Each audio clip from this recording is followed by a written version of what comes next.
આજના જમાનામાં extra income હોવી એક જરૂરિયાત બની ગઈ છે. એવી એક્સ્ટ્રા ઇન્કમ જે આપણે ઘર બેઠા કમાઈ શકીએ. ભલે આપણે હાઉસવાઈફ હોઈએ કે ફૂલ ટાઈમ જોબ કરતા હોઈએ, પણ ઘર બેઠા થોડોસો ટાઈમ કાઢીને આપણે એક એક્સ્ટ્રા ઇન્કમ અર્ન કરી શકીએ છીએ. હા ફ્રેન્ડ્સ, આ પોસિબલ છે. આપણે ઘર બેઠા પણ એક્સ્ટ્રા ઇન્કમ અર્ન કરી શકીએ છીએ. પછી ભલે આપણે હાઉસવાઈફ હોઈએ કે આપણે ફૂલ ટાઈમ જોબ કરતા હોઈએ, પાર્ટ ટાઈમ જોબ કરતા હોઈએ, કોલેજ જતા હોઈએ, કાં પછી આપણે એક રિટાયર્ડ પર્સન હોઈએ, આપણે પોતાની એક એક્સ્ટ્રા ઇન્કમ અર્ન કરી શકીએ છીએ. તો એ કેવી રીતના અર્ન કરી શકીએ? તો ચાલો આ વિડીયોમાં આપણે જોશું કે આપણે એક્સ્ટ્રા ઇન્કમ કેવી રીતના અર્ન કરી શકીએ છીએ. તો ફ્રેન્ડ્સ, હું છું પ્રીતિ અને આજે હું તમારી માટે આઈડિયા લઈને આવી છું કે ઘર બેઠા ઈ બુક દ્વારા આપણે પોતાની એક્સ્ટ્રા ઇન્કમ ઓનલાઈન કેવી રીતના અર્ન કરી શકીએ છીએ. તો ચાલો ફ્રેન્ડ્સ, આપણે આ વિડીયોમાં જોઈએ અને આ ઇન્ફોર્મેશન મેળવીએ. જો તમને આ મારો વિડીયો સારો લાગ્યો હોય તો પ્લીઝ મારી ચેનલને લાઇક કરજો, શેર કરજો અને સબસ્ક્રાઈબ કરવાનું પ્લીઝ નહીં ભૂલતા.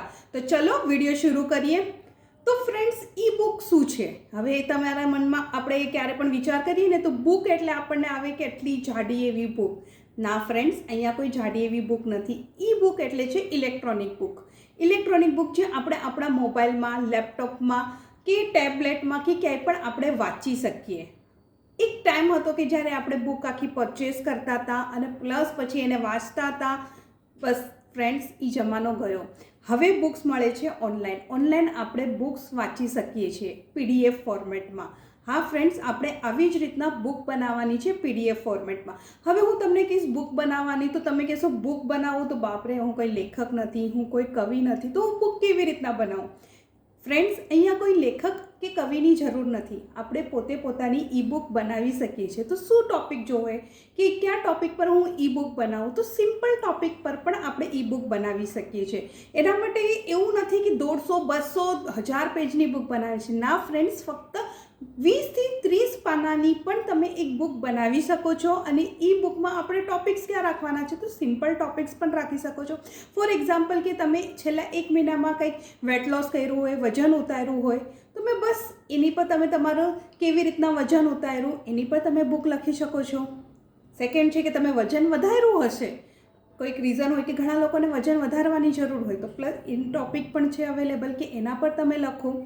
ત્રીજો ઓપ્શન છે કે તમારા બાળકો છે, તમે બાળકો સાથે કેવી રીતના હેન્ડલ કરો છો. ઘણી બધી સિચ્યુએશન આવતી હોય છે બાળકો સાથે કે એ લોકો જીદ કરે છે, એ લોકો સમજતા નથી, તો તમે બાળક સાથે કેવું રિલેશન મેન્ટેન કરો છો અને બાળકને કેવી રીતે સમજાવો છો. જો તમે આ સારી રીતના કરી શકતા હો તો તમે એના પર પણ બુક લખી શકો છો. અને આજના તારીખમાં એ બહુ મેન્ડેટરી છે કે બાળકો સાથે આપણે કેવું રિલેશન રાખીએ, તો આપણે એના પર પણ બુક બનાવી શકીએ છીએ.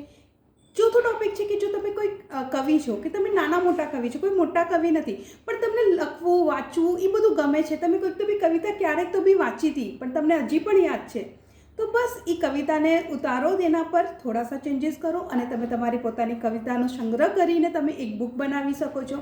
તમે જો લેખક છો, તમને કંઈક લખવું ગમે છે, તો તમે કોઈ પ્રવાસે ગયા હશો કે ફરવા ગયા છો, તમે કોઈ જગ્યા પર ગયા છો કે જ્યાં તમને મજા આવી છે અને એનો એક્સપિરિયન્સ તમે શેર કરવા માંગો છો, તો એના પર તમે બુક લખી શકો છો. અને એ બુક જરૂરી નથી કે 200-250 પેજની હોય, 20 થી 25 પાનાની બુક તમે લખી શકો છો અને એના પર તમે એ પર્ટિક્યુલર ટૉપિક પર લખીને તમે તમારી બુક લોન્ચ કરી શકો છો.